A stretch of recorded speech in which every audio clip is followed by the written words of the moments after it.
Hi guys, welcome to the Wrestling Retrospective. In this video, I'll be doing my top 10 breakout stars of the year of 2024 with some honorable mentions in there as well. So yeah, I hope you enjoy the video and let's get into the list.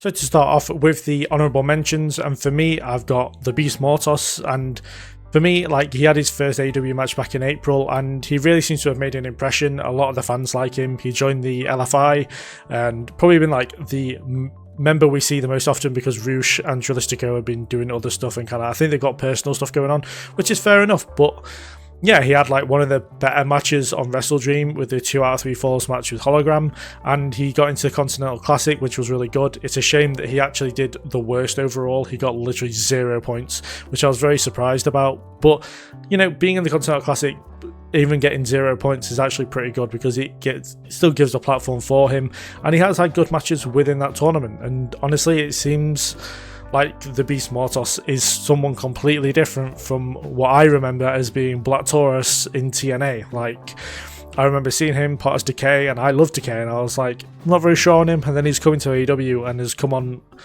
I won't say come on leaps and bounds because he's probably well experienced, but like, he has had a lot better and just a bigger showing as a singles guy in AEW, and it's been great to see. And my second honorable mention goes to Jack Perry, and after the brawl out at All In and All Out and all that awful stuff that happened, reappearing in New Japan and becoming part of the House of Torture stable, and it seemed like he'd been very much blacklisted from AEW for a long time, and then they showed the footage from All In with him and Punk, and that wasn't great either, the build to All In. But yeah, I mean, when he returned at Wrestle Dynasty back in April and he joined the Elite and fought for the World Championship this year, and then he's of course won the TNT Championship, which he has dropped since. But yeah, it's been like a career resurgence almost, becoming the scapegoat and kind of making an impact in New Japan and then coming back into AEW very seamlessly as far as part of one of the bigger heel teams in the Elite. And yeah, I mean, we haven't seen him in a few months as losing the TNT Championship, put All Out. But for me, you know, he's been very, very good and probably one of the better people as far as AEW, as far as returns go. And kind of, he's made the most of the shitty situation he was in after the whole brawl with CM Punk. And of course, you have to thank Jack Perry, because we wouldn't have got the return of CM Punk in WWE. We wouldn't have got Punk and McIntyre inside Hell in a Cell. We wouldn't have got Punk and Rollins a few weeks ago. So all this stuff wouldn't have happened without Jack Perry. So you've got to thank him, and he's had a great 2025 in my opinion. At number 10, I have Kyle Fletcher, and at the start of 2024, Fletcher kind of wasn't doing a lot of much. I think he was Ring of Honor TV champion at one point. I don't know if it was right at the start of the year or he won it in quite early into the year. But compared to where he is now, it has been a phenomenal rise for him, and I put it down to really one factor, and that is Don Callis. Since joining the Don Callis family, Kyle Fletcher has come up leaps and bounds, as I said, winning the Ring of Honor TV Championship, getting a win over Will Ospreay at Full Gear and an absolute classic match, and yeah, just having a great performance in the Continental Classic and getting the most overall points and getting a probably down as a shock win against Kazuchika Okada. And yeah, just an absolutely fantastic showing throughout the whole tournament. And though he went out in the semi-final, I think the match he had with Will at World's End was fantastic as well, just not as good as his Full Gear match. But yeah, I don't want to talk too much about his 2025 because he's actually in my I don't know how to like name the video. It's like my predicting stars of 2025. He's in that video where I kind of talk more about what he's going to do in the new year. And yeah, I think that's coming up in like a couple of days. But for me, just as a small, short thing of what I'm going to say in more detail, yeah, I can see him winning gold sooner rather than later, and that he's going to have a huge 2025 as far as like continuing on this momentum that he's gathered throughout probably the last 6 months of 2024. But yeah, I very much look forward to seeing what Fletcher does in 2025, because for me and for him, it is a case of the sky being the limit for what he can do this year. At number 9, I've got Solo Sikoa, and going from sidekick, or or enforcer to main character and the new tribal chief, and I think it's worked well for like the kind of the purpose it's had. It's worked well, though it probably hasn't gone precisely how fans have anticipated it to go, and I feel like they expected like Solo to become the next big thing, and that just hasn't been the case, and unfortunately it seems as if Jacob Fatu is going to take that place instead. But one of the reasons behind this list is kind of like, you know, wrestlers who deserve that kind of shout out and deserve that, I don't know, just like the appreciation that they've actually had a pretty decent year. They just haven't had great matches or great overall performances to get into the Wrestlers of the Year list. And I feel like that's Solo kind of in a nutshell. You know, he's really coming to his own as far as his character goes, as far as like he's become a bit more comedic, and all the kind of serious stuff he was doing just after WrestleMania and that wasn't quite hitting, like he changed that up and it actually became a lot better towards the end of the year, and I feel like that'll be something that continues into this year as well.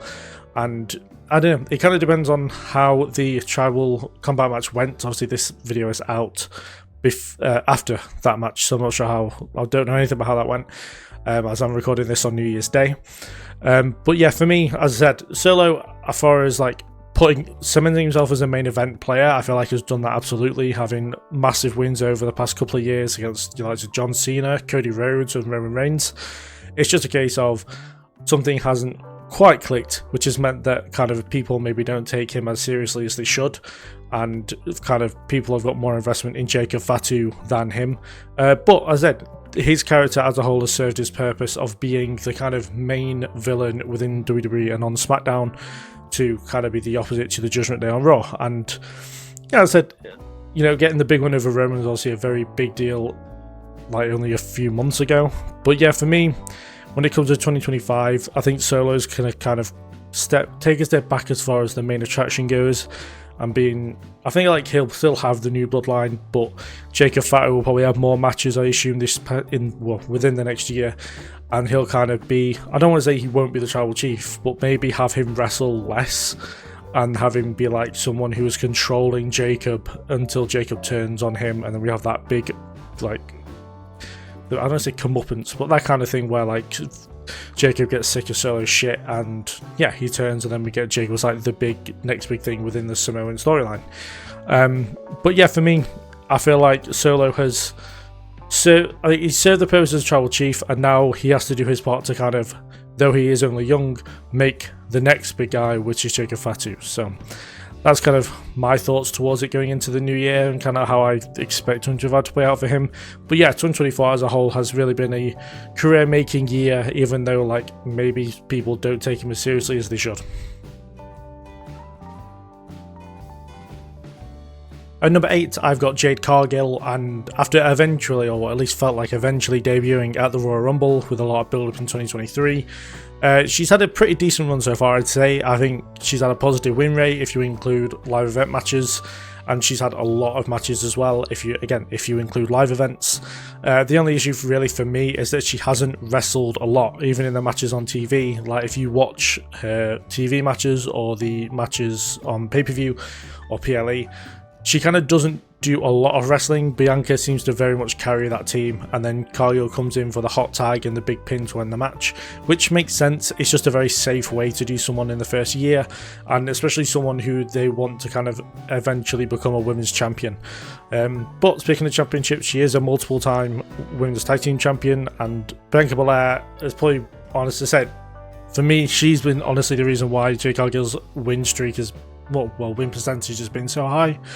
But as a first year, I think fans' expectations were a little maybe too high going into this. They were expecting a lot of big things to come from Jade Cargill, and they kind of haven't materialised the way maybe people were expecting. You know, as I said, she's had a good win rate, she's had good performances.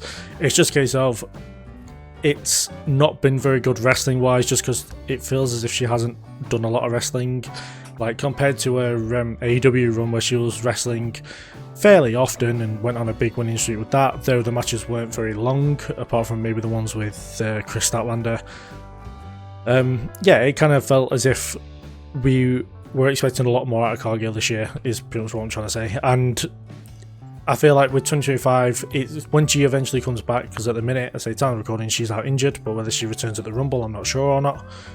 But yeah, it just feels as if they've kind of played it very safe with her, and it's not great, but again, she's become a massive star. Everyone seems to know, kind of at least they know her by face, at least as far as like the fans go, and maybe some people who aren't only casual fans, but I expect like a bigger year for her in 2025 as far as wrestling more often goes.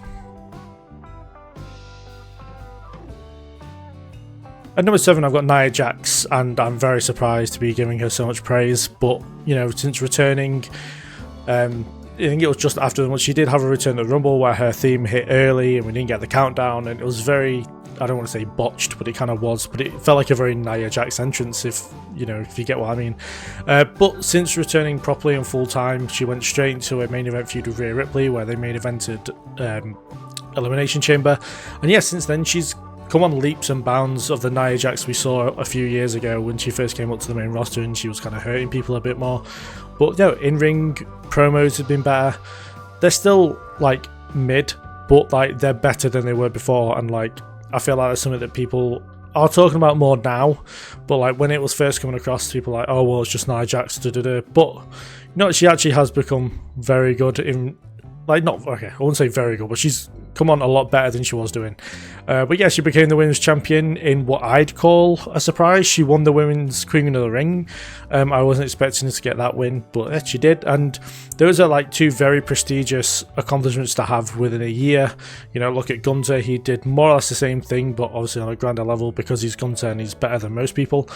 I also think that her match at Bad Blood with Bayley was probably the best match she'd had to date, in my opinion. I really enjoyed that match.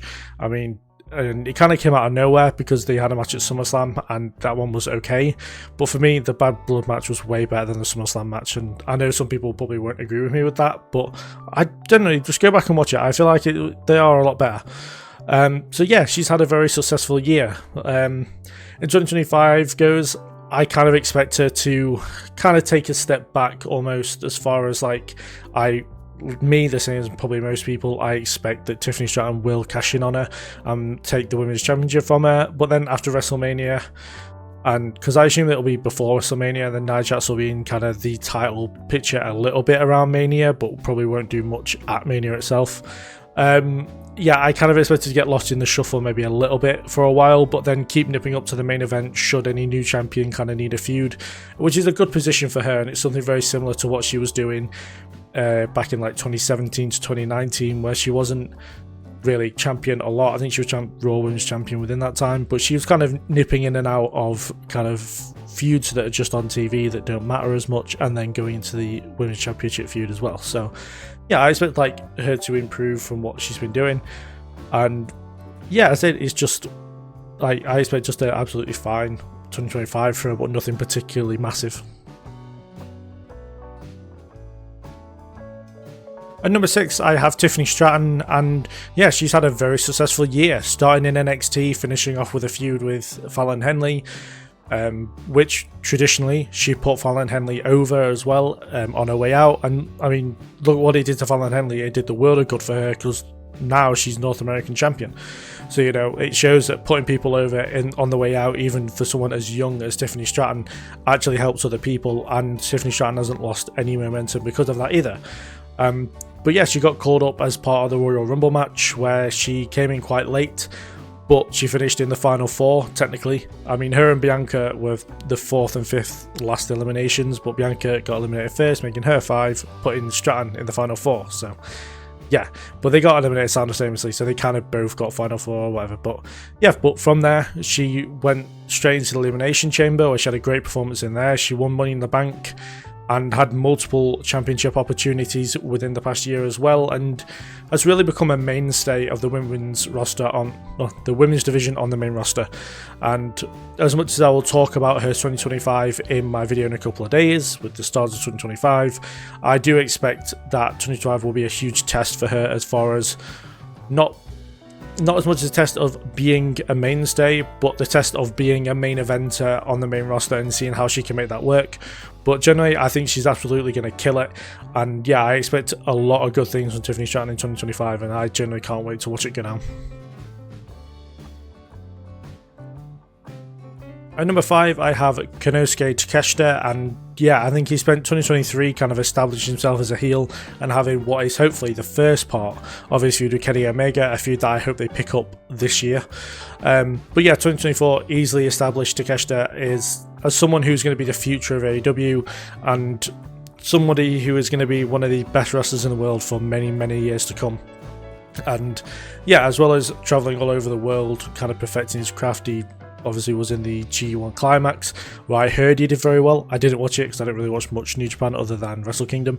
And yeah, then he finished off the year pretty huge, he finished the year winning the International Championship in AEW, and yeah, like since then he's defended it here, there and everywhere, as far as part of AEW, as part of some Japan promotions, as part as the Maple Leaf promotion.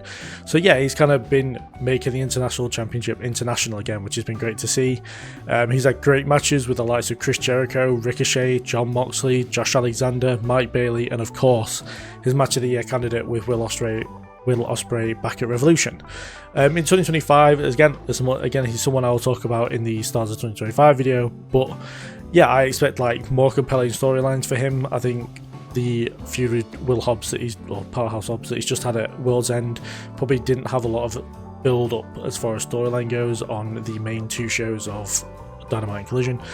So I expect like storylines and feuds that like have more story to them, as well as probably a more lengthy lane and classic matches, and hopefully, in my opinion, a feud with Okada, because it's a match I quite desperately want to see. But yeah, I feel like he's going to spend 25 further showing just how good he is in the ring, and again, showing how he's probably going to be a future face of wrestling at some point.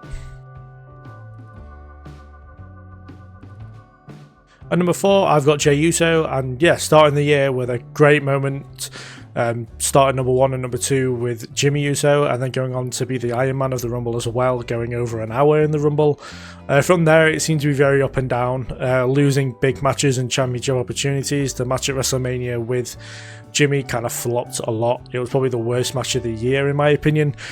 And arguably, like, again, he kind of just dwindled a little bit. I know he had the world title opportunity with Damian Priest, where the fans in France were absolutely crazy for him, but again, it was another big loss.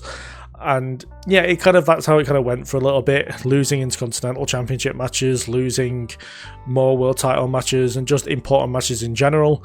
However, all of this changed in August when he finally got his moment and winning the Intercontinental Championship in what was probably one of, if not the biggest moment of the year as far as Raw goes. I know the biggest moment was probably Cody, but like as far as Raw goes, the reception when he won the title, the online reception when he won the title, it was absolutely huge. And I think the only real thing that people didn't like about it is that it only lasted about 4 weeks, but I feel like it served its purpose really well. It gave Jey Uso that big moment and a championship win, and as I said at the time, especially to like my brother, like there's no way that's going to be the only time he wins that championship. It was just a case of other storylines kind of needed his input as well. Obviously the Survivor Series War Games match. Therefore, they needed to take the title off him, and also it helps Bron Breakker a lot as well. He gets a big win over a kind of veteran in Jey Uso. So I feel like at some point, maybe this year, maybe next year, Jey Uso will win championship gold again. But yeah, as for 2025, I expect he'll have a proper reunion with Jimmy and they kind of go on a run as the Usos, but this time they can kind of not just stay as tag teams, they can both do single stuff and maybe help each other win championships, and then go into the tag division as well if or should they need to. So yeah, I expect like Jey Uso's trajectory to kind of stay where it is and kind of be back on the up and up, but to have Jimmy by his side as well and them kind of be a huge part of Raw Netflix going forward. At number 3, we have probably one of my favourite wrestlers of 2024, and that is Obafemi.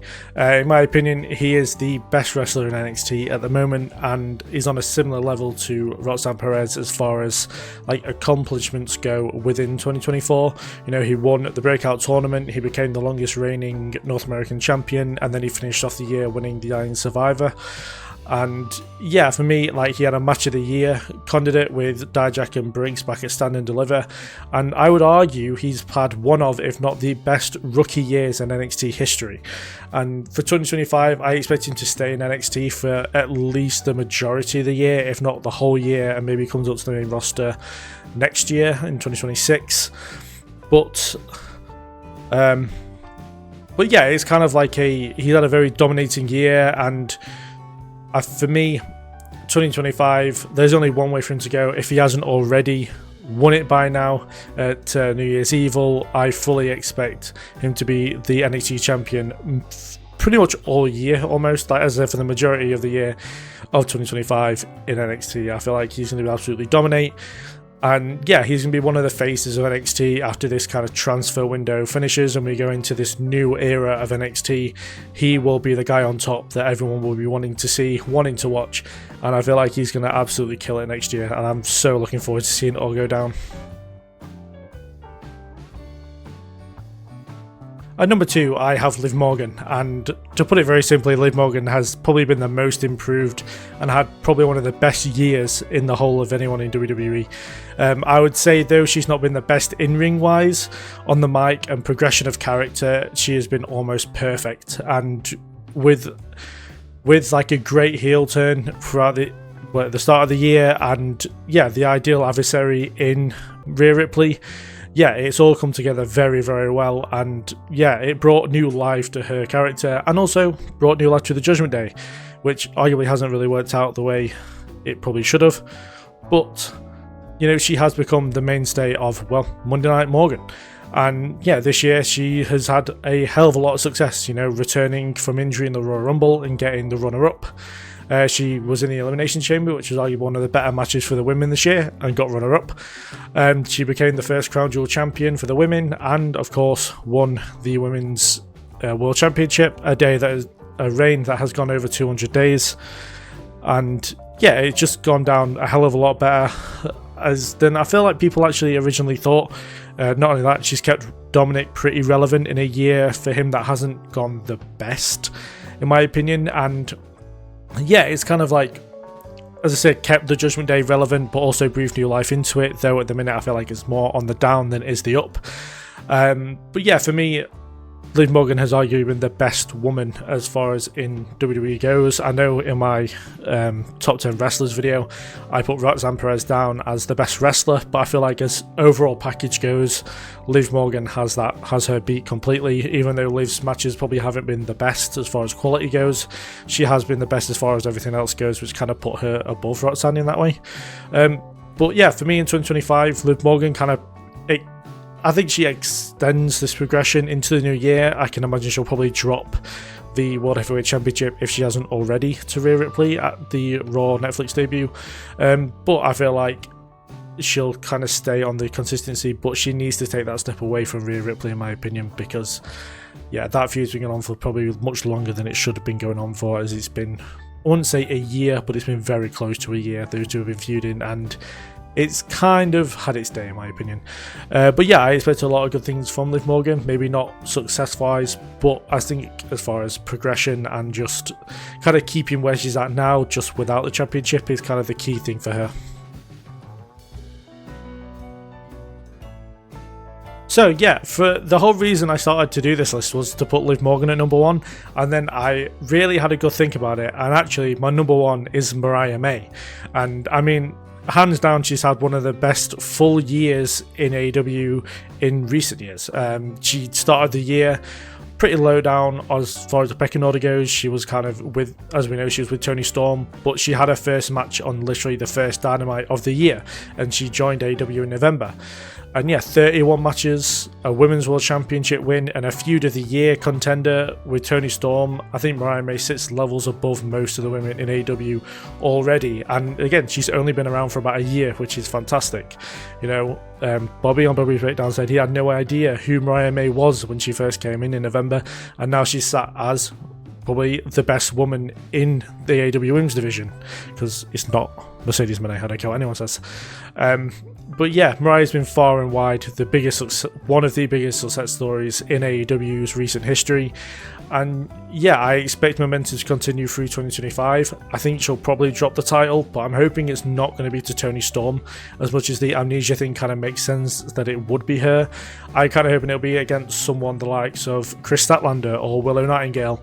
But yeah, even without the championship, she can quite easily hold her own. And yeah, I mean, we know that she can tell absolutely fantastic stories. She did it with Anna Jay, and as I said, one of the feuds of the year with Toni Storm. So, you know, it's kind of one of those things where Mariah is not going to be hurt at all by losing the championship, and if anything, it might just make her stronger, because then she'll have a real reason to be pissed at everyone. But so yeah, I expect her to be very much on the best wrestlers list, if not topping this list again this time next year. But yeah, for me, Breakout Star of the Year is 100% Mariah May. So those are my Breakout Stars of the Year for 2024.